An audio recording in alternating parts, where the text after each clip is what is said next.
Hola, ¿cómo estás? Soy la doctora Lina Pari, médico radiólogo de Lima, Perú. Voy a hacer una revisión de tumor de células gigantes, espero que les guste.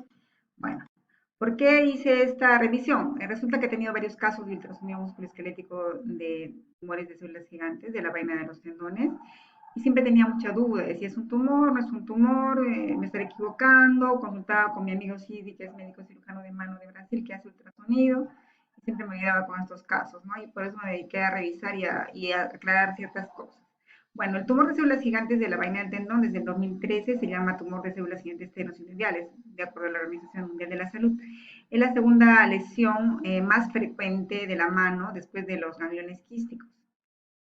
Generalmente se localiza en miembro superior en la mano y el 85% en los dedos. Esto es importante porque depende de la vaina tendinosinodial ver la anatomía. Miremos en el esquema cómo la vaina de los tendones en los dedos, segundo, tercer y cuarto, solamente se encuentran en los dedos y luego se da un salto, un espacio para ver al carpo, ¿no? En el túnel del carpo y en la zona del carpo propiamente dicha. Y en el quinto y el primer dedo hay una vaina sinovial digitocarpiana que se continúa sin ninguna interrupción. Por eso a veces vemos casos de tumores del quinto dedo que están bien casi en el carpo, en la región volar, y no tanto como los segundo y tercer y cuarto dedo, donde están más en los dedos, cerca a las interpolaciones interfalángicas proximales. Es importante eso, saberlo para poder diagnosticar. De acuerdo vamos a ver la edad y el sexo generalmente afecta a mujeres de mediana edad, hombres y mujeres, pero más una predominancia de mujeres de 2 a 1. Es raro en menos de 10 años y más de 60 años, no tiene un valor de preferencia étnica o racial. Y se dice que no es un tumor maligno, pero tampoco benigno. También desde el 2013 lo catalogan como un tumor intermediario, junto con la sinovitis bilionodular pigmentada y los neurofibromas, porque tiene una potencial de malignizarse, por eso se llaman intermedios. En realidad, si no lo detectan, no hay que preocuparse, no es un tumor maligno, pero puede desarrollarse, puede mutar a un maligno. Por eso se lo considera como una clase intermedia. Este tumor tiene células multinucleadas similares a los osteocitos y células similares a fibroblastos que pueden tener depósitos de hemosiderina. Eso es importante porque vamos a ver en la resonancia magnética cómo los depósitos de hemosiderina es un patrón casi patognomónico del tumor de células gigantes que lo ayuda a diferenciar de otras lesiones. En el caso clínico, en el cuadro clínico, vamos a ver pacientes de mediana edad que vienen con un tumorcito en el dedo de la mano, en el segundo, en el quinto, etcétera, y que tienen más o menos larga data y no tienen mucho dolor. El 20% o menos del 20% de los pacientes tienen dolor, más vienen con la sensación de bulto y alguna alimentación funcional, por ejemplo, el flexionar los dedos, porque la presencia del tumor no les deja flexionar. Algunos tienen alteración en la función articular, pero la mayoría son indoloros y poco síntomas, más vienen por el tumor o la lesión. ¿Qué vamos a pedir el médico tratante? Va a pedir una radiografía primero y vamos a ver un incremento de la densidad de las partes blandas y el 20% de los casos del tumor de células gigantes tenosynoviales van a tener erosiones óseas. Y como en este caso también vemos una densidad de partes blandas, un incremento de volumen en el quinto dedo y una erosión ósea, pero las calcificaciones y la periostitis son más raras, que también se pueden ver en la radiografía. Y en la ecografía, ¿qué vamos a ver? En la ecografía vamos a ver unas lesiones hipoecoicas bien definidas, de bordes definidos, lobuladas o redondeadas. La mayoría son homogéneas, algunas son heterogéneas, pero la mayoría son homogéneas y están, lo más importante, que están en íntimo contacto con el tendón. Como los tumores son de la vaina sinovial, entonces vamos a ver que están en íntimo contacto siempre con el tendón. En varios estudios se evalúa también en qué grado de contacto está con el tendón. Vamos a ver el eje largo y el eje corto y vamos a clasificar por grados. Está en cuántos grados. Por ejemplo, en un estudio de la JR donde vieron 11 pacientes, vieron que había un promedio de 140 grados en contacto con el tendón en eje largo y eje corto. Por ejemplo, acá tenemos el eje largo y el eje corto. En eje largo vemos un contacto con el tendón y en el eje corto, como está rodeando completamente el tendón, sería 360 grados, ¿verdad?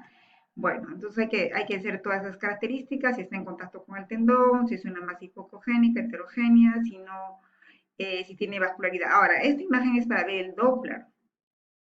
En el Doppler puede tener una vascularidad periférica o central o ambas, ¿ya?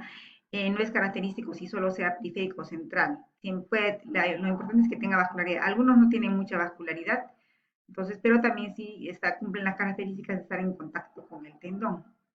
Una de las características importantes o trucos o tips es que a la maniobra dinámica, recordemos que con el ultrasonido podemos hacer movimientos, ¿no? Así en la resonancia.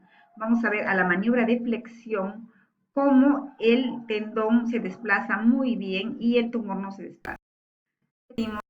El tendón se desplaza muy bien, se flexiona y el tumor casi no se desplaza. Esto porque el tumor es de la vaina del tendón, no es del tendón. Si estuviera una lesión tendinosa, una patología tendinosa, un tumor del mismo tendón, se desplazaría igual que el tendón. Entonces, para un tip, cuando hacemos la maniobra dinámica a la ecografía, el tendón se desplaza muy bien, no se desplaza. Vamos a ver un par de casitos. Acá tenemos un paciente varón de más o menos 50 años que viene con una tumoración indolora en la base del quinto dedo. Y lo que vamos a encontrar es un tumor de bordes lobulados, hipoecogénico, homogéneo, que está en íntimo contacto con el tendón. Miramos acá, están con el tendón y en el eje corto lo rodea casi hacia el lado cubital. Aquí tenemos también una imagen que está continuado con el tendón y en la evaluación Doppler tiene muy poca vascularización periférica con el tendón y aquí sí tenemos una imagen donde vemos toda la extensión del tendón flexor y cómo está en íntimo contacto. Y bueno, la maniobra dinámica ya la vimos en que cómo se flexiona, se mueve el tendón, se va a mover en la flexión y se desplaza bien y el tumor casi no se mueve. Otro caso de una lesión hipoecogénica con ligero refuerzo posterior, un poco heterogénea, con algunas clasificaciones, es dependiente de la vaina o está en contacto con el tendón, es dependiente de la vaina del tendón, un paciente que vino con una lesión nodular indolora y tiene vascularidad periférica al Doppler color. Acá hay otro casito de una mujer de 40 años que también viene por una lesión nodular sin dolor y vemos como tiene una vascularidad periférica, ligero refuerzo posterior, está en íntimo contacto con el tendón y bueno, tiene también un refuerzo, una vascularidad periférica.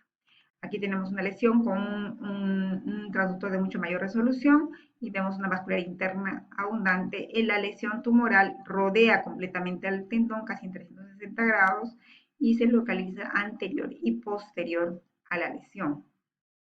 En la resonancia es muy fácil de ver porque vamos a ver también la cortical ósea, vamos a ver la medular ósea, y solamente que es un estudio mucho más costoso y generalmente los médicos lo piden cuando tenemos duda de alguna para el planeamiento quirúrgico. Miren acá, la característica es que tiene una baja señal en T1 y en T2 y realza con el contraste, está en íntimo contacto con el tendón flexor y tiene ecos o podemos decir lesiones puntiformes hipointensas en T1 y T2 que son derivados de la hemosiderina típico del tumor de células gigantes. Acá tenemos otra lesión que realza con el contraste que está en contacto con la vaina del tendón y es hipointensa en T1 y ligeramente hiperintensa en T2, pero si tiene sus ecos puntiformes, sus de señal puntiforme es que es con derivados de la hemosiderina. Este es un tip de resonancia donde vamos a ver que el tumor de células gigantes de la vaina del tendón tiene hipointenso o isointenso en T1 y T2, se realza con el contraste y tiene artefactos de susceptibilidad en el coradiente que son derivados de la hemosiderina, ¿no? Otras características que pueden tener erosiones óseas, como hemos visto en el 20% de los casos. Bueno, el diagnóstico diferencial es amplio, pero sí hay que diagnosticarlo, hay que diferenciarlo de un quiste gangliónico complicado. Un quiste gangliónico hemorrágico que no es homogéneo, se puede simular un tendón, un tumor de células gigantes. Con la sinovitis vellonodular pigmentada es idéntico en la microscopía, pero macroscópicamente esta sinovitis va a ser localizada en grandes articulaciones y es intraarticular, a diferencia del tumor de células gigantes, que va a crecer para afuera del tendón, en la periferia del tendón. Esta sinovitis es intraarticular. También hay que diagnosticarlo con diagnóstico diferencial de fibroma de la vaina del tendón y del fibrosarcoma. El tratamiento es quirúrgico, la extirpación quirúrgica local es suficiente, pero hay estudios que hay mucha recurrencia en 10 a 20% de los casos y se asocia a otros factores. Cuando el tumor ha invadido la cavidad articular, entonces hay recurrencia mayor. Algunos casos requieren cirugía o radioterapia y hay que hacer seguimientos en las recurrencias con ultrasonido y también estar pendientes de que se pueda degenerar, ¿no? Esta es una pequeña revisión que he hecho para ustedes de 10 minutitos. Espero que les haya sido útil. Les agradezco la atención. Aquí está mi correo y siempre representando a la Sociedad Asociación Médica Peruana de Ultrasonido Musculoesquelético. Muchas gracias por su atención. Espero verlos pronto en nuevos talleres que estemos dictando. Algunos médicos me han pedido talleres virtuales. Vamos a ver cómo se puede hacer. Les mando un fuerte abrazo. Espero verlos pronto y que estén bien.